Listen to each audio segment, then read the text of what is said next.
contact previously when I was Shadow Foreign Secretary, but today was different. It was a chance to step back, and as Penny says, we face the most challenging strategic circumstances in the post-war world. With DPRK troops in Ukraine, it's clear that the Indo-Pacific and the Euro-Atlantic security are now indivisible, and we are holding this AUKMIN at a time when clearly global growth is stuttering. And so, with the energy and tech transition fueling geopolitical competition, it has been hugely important to continue to share our common assessment of the challenges that we face. And it's clear too that the Indo-Pacific will deliver over half of the world's global growth over the next period. We don't characterise under this government our focus on the Indo-Pacific as a tilt. We see it as a systemic must for responding to these challenges. Our shared history has produced thriving multicultural democracy, and I admire Penny's trailblazing as an Asian Australian in Australian politics. Clearly, our Five Eyes partnership is unique, and AUKUS too will transform our defence and industrial cooperation long after we have left office, and many of us in this room are still alive. That's how important it is to our global security. And we see it as a floor, not a ceiling, on our security partnership, and we hope that it will continue to drive growth and jobs in both of our economies. We have many economic opportunities. The UK formally, of course, acceded to the CPTPP yesterday, and it now comprises 12 economies with 15% of global GDP. Both our countries share a very common outlook. We're aligned on so many issues. AUKUS, of course, reinforces our commitment to a free, open Indo-Pacific. On China, Penny has spoken of cooperating where we can, but disagreeing where we must, and we in the UK repeat that. And our shared commitment also to the Global South, which was on display at CHOGM, and our strong belief in the Commonwealth system. Today we've agreed how we take that cooperation even further.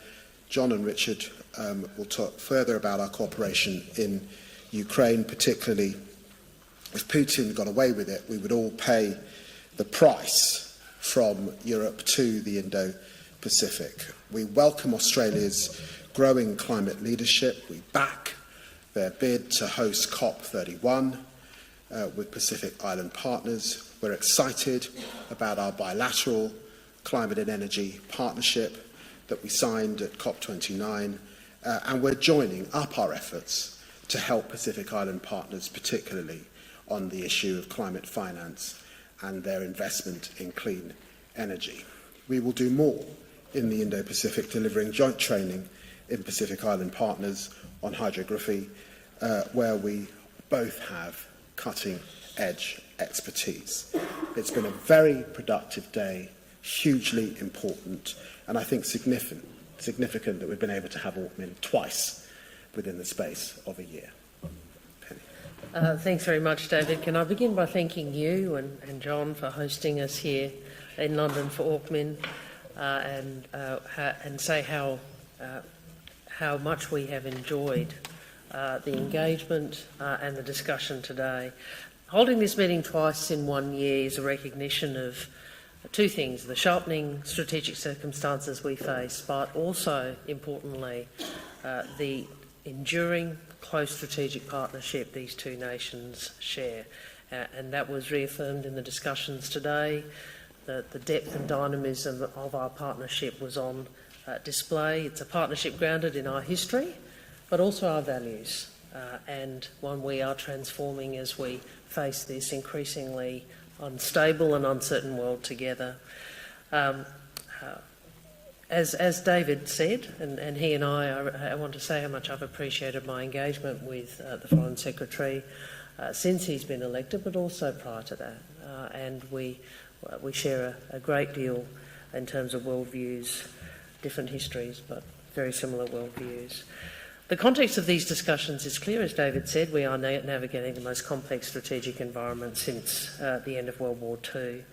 And the rules that protect our nations are under pressure, possibly more than ever before. So that's why we're working together to protect and uphold the rules. That's why we insist all countries abide by international law, adhere to international law, because we recognise that we all benefit from a world where there are agreed rules which manage disputes. We discussed our unwavering support for Ukraine in the face of Russia's illegal and immoral invasion. We are united in our condemnation of the DPRK's support for Russia, and today I have joined David and other partners to reiterate our strongest condemnation of the DPRK's increasing military cooperation with Russia. We've coordinated closely and been united in our approach to the Middle East and the work to helping to break the cycle of violence in the Middle East. And I want to thank David personally for his support of our drive to protect aid workers in conflict zones, and today we agree to work more closely to advance Australia's declaration for the protection of humanitarian personnel. Obviously, we spoke at length today about the Indo-Pacific and our shared commitment to the AUKUS partnership. It is the purpose of which is to contribute to stability in our region. In other areas, we welcome the United Kingdom's commitment to ensuring a peaceful, stable and prosperous region, including in agreeing to formalise a maritime security dialogue. David's spoken about the importance of the climate and energy partnership, which we discussed at CHOGM in Samoa, and today we've agreed to improve climate finance access to the Pacific. We welcome the United Kingdom's endorsement of the Pacific Quality Infrastructure Principles aimed at improving the quality of infrastructure investments in the Pacific. We work together on digital development to strengthen the digital ecosystem and resilience in the region, and of course we also welcome today the UK's accession to the Comprehensive Progressive Trans-Pacific Partnership, which took effect yesterday and builds on the success of our bilateral trade agreement. There's a lot more we could talk about, but I want to close these opening remarks by again reiterating my personal thanks to my friend David and also to John and your teams for hosting us here today. Thank you, Penny. For me, as a new Defence Secretary, it's a real privilege to be on this platform with Richard and Penny and David, and a real pleasure to welcome and host Richard for the third time in less than 5 months in this job. And in many ways, that's as it should be for the Defence Minister and Deputy Prime Minister of a nation that is one of our closest, longest-standing allies in this world. One, of course, with a long sporting rivalry as well, which continued this morning before first light around St James's Park when he bested me on a 5k run. Mind you, he's a 7k a day man. I'm a 3k once in a blue moon man. So the outcome was never really in doubt, Richard, but it was a pleasure to do it. Look, our two countries share an enduring, unbreakable bond, a bond that's of increasing importance in an increasingly unstable and threatening world. We are the closest of allies, Australia and the UK.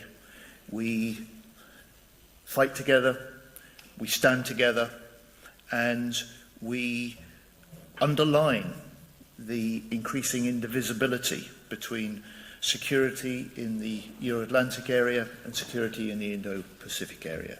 And that's really at the heart of why these talks and this meeting between the four ministers, in my view, was so important. We met, of course, after a weekend where we saw the Russian bombardment of Ukraine reach a new intensity.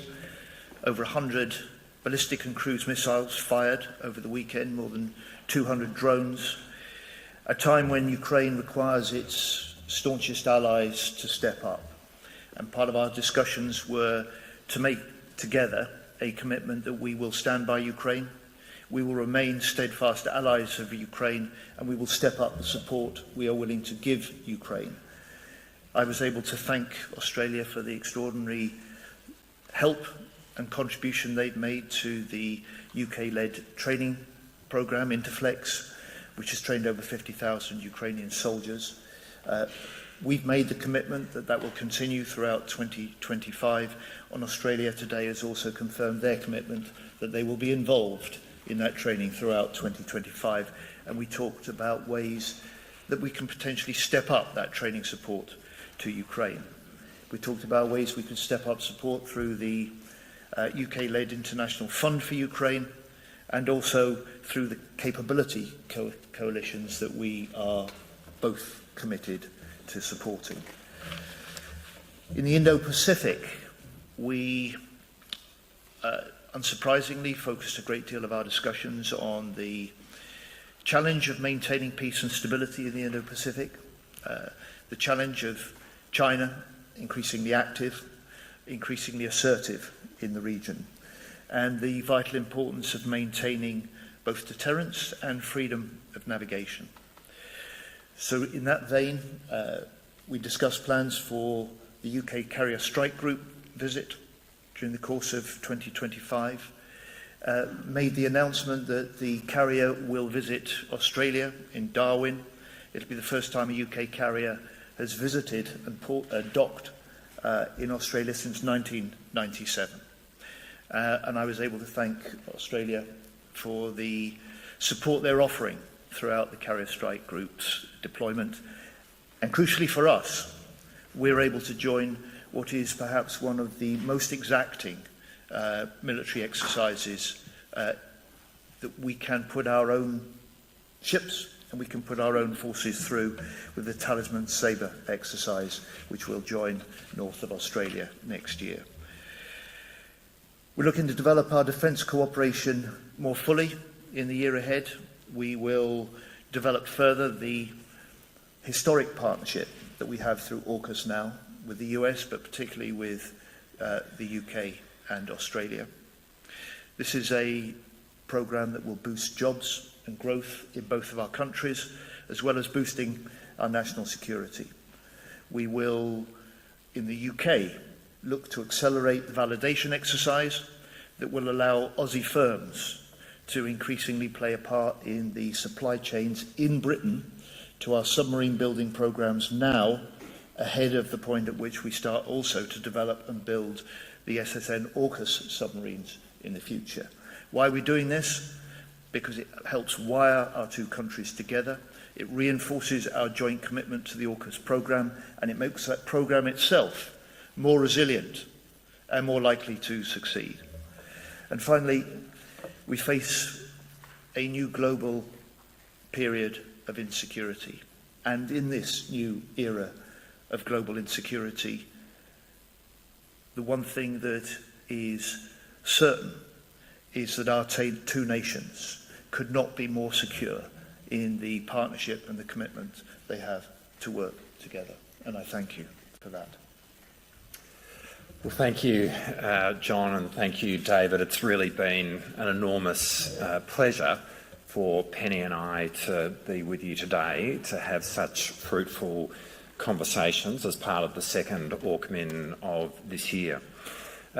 This morning, I had the distinct honour of being presented by John the Victoria Cross, which was awarded to Private Richard Norden for actions that occurred in May of 1968 in the Battle of the Fire Support Base Coral in the aftermath of the Tet Offensive.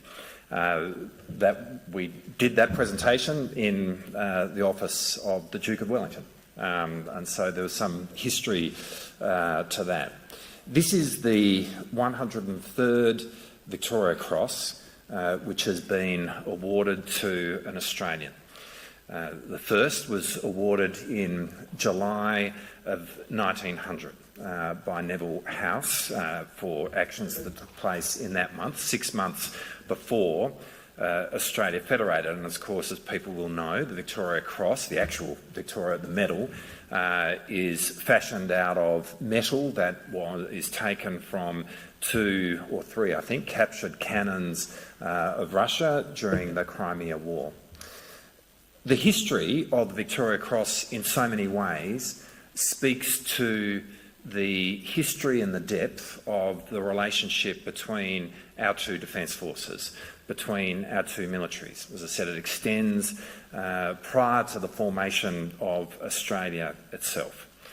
And this is the most significant, the oldest, the deepest defence relationship that we have had. And perhaps because of that, the legal underpinning of it had never really been put in place until this year. It was at the AUKMIN in Adelaide at the beginning of this year that we signed the Defence, Security and Cooperation Agreement, which, as we've observed in this AUKMIN, will be ratified shortly within both of our systems. During the course of this year, we've also put in place the interim submarine cooperation and delivery arrangement, which is underpinning the day-to-day workings of the AUKUS arrangement between our two countries. In August of this year, we signed the trilateral treaty agreement between Australia, the UK and the United States, which gives expression to the optimal pathway that we announced in March of last year. We've also announced that there will be a bilateral expression of that treaty through a treaty that will be negotiated between Australia and the United Kingdom. Progress on that has been very satisfactory, and today we can say that we look forward to being able to sign that treaty in the coming months. All of that speaks to the fact that the AUKMINs which have occurred in the course of this year are really putting in place the legal underpinning of the oldest defence relationship that Australia has with the United Kingdom. And befitting that relationship and the legal underpinning that we have put in place, what we are also seeing, and what we've discussed today, is an increased tempo in the operations and the exercises which are occurring between our two defence forces. As John said, next year we will see a UK carrier strike group come to the Indo-Pacific, which will have a huge impact. It will participate in exercise Talisman Sabre, which is the signature exercise which occurs for the Australian Defence Force, and this will be the biggest presence of the UK at Talisman Sabre in the history of this exercise. The Carrier Strike Group will also participate in exercise Basama Lima, which is the signature exercise of the Five Powers Defence Arrangement, a unilateral arrangement which involves both the United Kingdom and Australia within the Indo-Pacific, along with Singapore, Malaysia and New Zealand. Today we can announce that there will be a number of Australian elements participating in the Carrier Strike Group, which will include at times HMAS Sydney and Brisbane, 2 destroyers which will participate in the Carrier Strike Group's activities. This builds on work which occurred this year with exercise Predator Run, which saw UK Marines training with the Australian Army in littoral exercises, which is so important in terms of developing the mobile army which Australia needs. We're seeing increased cooperation between our defence forces in the joint operations space and special forces across our intelligence agencies, including ASD, the Australian Signals Directorate, and GCHQ here in the United Kingdom. As John said, part of this is the work that we are doing together in the support of Ukraine. In 2022, we first announced that Australia would participate in Operation Interflex, which sees the training of soldiers in the Ukrainian armed forces. Today we're announcing that we will extend our participation in Operation Interflex through till the end of 2025 as part of an ongoing contribution that we continue to make to the support of Ukraine, and we do so very much with the leadership of the United Kingdom and with the guidance of the United Kingdom in terms of how Australia can best contribute to supporting Ukraine in its conflict. Finally, we discussed AUKUS today and the really considerable progress which is being made and has been made over the course of the last 3 years. Again, as John said, we are looking at how we can accelerate the process by which Australian companies can be certified to contribute to the supply chain here in the United Kingdom for the building of the Astute class program, which will be really important. We've also looked at how we can develop and bring to conclusion very quickly the build schedule for the build of SSN AUKUS in Adelaide. As part of this, we are establishing the Submarine Program Interface Office, which will be based in Bristol, and in the coming months we'll see about a dozen Australians participating in that program office, which will be really essential in terms of managing the day-to-day delivery of AUKUS Pillar 1. There is much more that we discussed in the course of today, but all of that speaks to the fact that with our oldest relationship with the United Kingdom, we now, in 2024, have very much a strategic dimension to that relationship, which is very profound and makes this one of the most significant relationships that Australia has with any country in the world. And for Penny and I, we feel very grateful that we are able to manage that relationship with both David and John in what has been an exceedingly productive conversation today. Thank you very much. Now questions from the media. We've got Deborah Haynes at Sky News. Thank you, Foreign Secretary. Obviously, there's a lot of news today about this alleged Chinese spy. How worried are you that Yang Tengbo is just the tip of the iceberg and that actually the British public can expect many more Chinese nationals being banned from travelling to the UK? And if I may, just on Syria, please, you've said that the UK can engage diplomatically with Hayat Tahrir al-Sham, this rebel group that led the taking of Damascus. Can you give a bit more detail about that? What does that engagement look like? Are you talking to members of the transitional government? And if I may have a question for the Australian Foreign Minister, please. Obviously, Australia understands fully the threat posed by China, but as well, it's a big economic power and there is a need for dialogue. The UK government is undertaking a review, a China audit of its policy on China. But given that Donald Trump is about to return to the White House, and given his very strong view on seeing China as a threat, is it delusional to think that you can have any kind of meaningful, positive relationship with Beijing when a core member of the AUKUS trilateral alliance is Donald Trump and the United States? Thank you. I think that was 3 questions from Sky News, but we will attempt to answer them. Could I begin on Syria? I can confirm today that we have sent a delegation of senior UK officials to Damascus this week for meetings with the new interim Syrian authorities and members of civil society groups in Syria, and it underlies our commitment to Syria. Yesterday I announced a £15 million package of humanitarian aid, also further money to help secure chemical weapon stockpiles in Syria. It was important that we were represented in Aqaba at the weekend. We confirm, of course, our support for the principles that have been set out, an inclusive transitional political process that is Syrian-led and Syrian-owned. On China, I welcome the court's decision to uphold the Home Office's position on Yang's exclusion, and where individuals pose a threat, as you would expect, the UK government is absolutely committed to using the full range of powers available to disrupt them. I raised these issues when I was in Beijing a few weeks ago. This case does not exist, sadly, in a vacuum.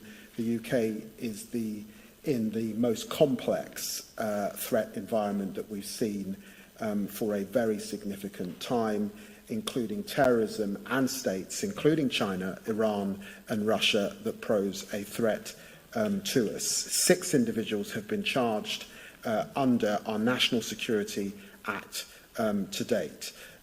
So we recognise the threat, we've raised it with the Chinese government, and we will act wherever we need to.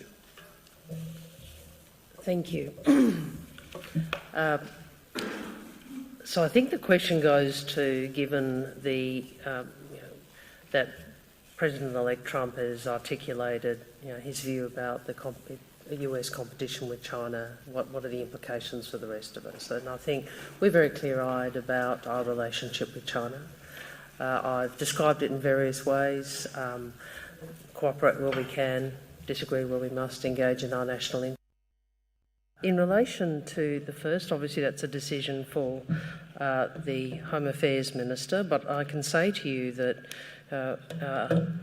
for some time now, Australia has understood that the resilience of our democracy is an important part of assuring our democracy, regardless of the ways in which, the vectors by which the resilience might be tested. We put in place on a bipartisan basis when we were in opposition, and I was part of the Intelligence Committee that recommended this, foreign interference legislation and a framework to deal with foreign interference. So we have a degree of experience, and there's always a lot more to do, but a degree of experience in how we seek to regulate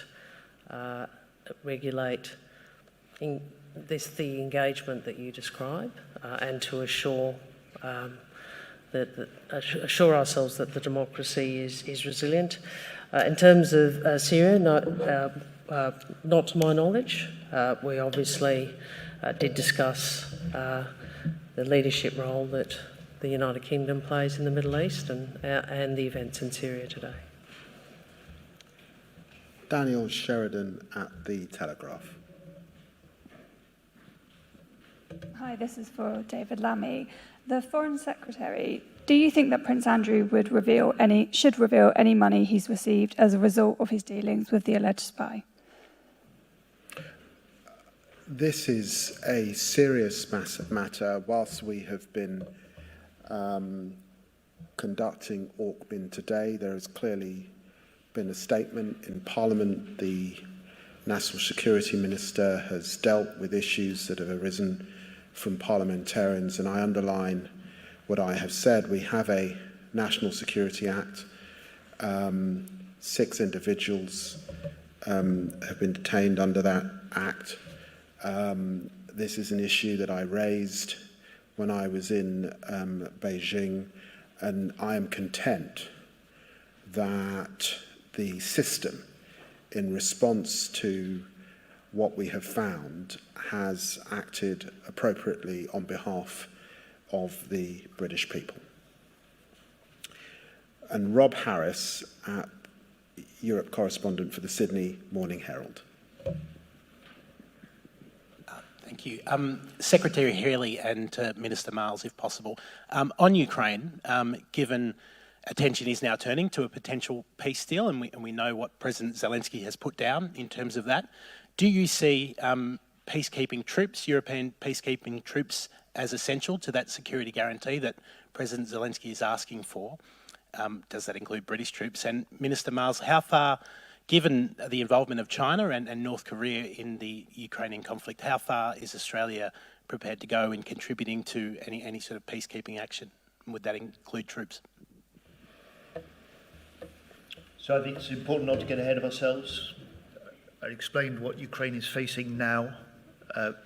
Our task and our duty now is to support Ukraine in every way that we can, to resist the Russian offensive, to hold and retake its ground, and to put itself in the strongest possible position if President Zelensky decides to start talking as well, or instead of fighting. When that moment comes, our job as allied nations that stand steadfast with Ukraine is to support them in any negotiations, just as we will through any battlefield fighting. And one of the important things that we discussed today, that we affirm publicly, is our commitment to stand with Ukraine throughout 2025. It's designed to reinforce the confidence of the Ukrainian people that it has allies in the West that will stand with them as long as it takes. And it's designed also to a message to Putin that he cannot prevail, he will not prevail, and Ukraine will have our support for as long as it needs. John really has answered the question. I mean, our focus right now is on supporting Ukraine now, such that it can resolve this conflict on its terms. And we spoke a lot about this during the course of today's meeting. In fact, during the course of this year, Australia has committed $650 million of support to Ukraine, which is about half of the military support that we have committed to Ukraine since the beginning of the war. So that actually represents an increased tempo, if you like, of the commitments that we have made. And we spoke a lot about how we can continue to provide support during the course of 2025, and the announcement that we will continue or extend our contribution to Operation Interflex is an example of that. But we will continue to look at ways in which we can support Ukraine for as long as it takes, and we work really closely with the UK in terms of what that commitment looks like. I mean, obviously we work closely with Ukraine itself, but the role that is being played by the United Kingdom in support of Ukraine, I think, has been inspirational, as has, of course, the resistance that's been shown by Ukraine itself. And we have greatly appreciated Britain's leadership in the way in which it has convened support amongst countries around the world, including Australia, for Ukraine, and we'll continue to work with Britain in terms of what support we can continue to provide. Thank you very much indeed. Thank you.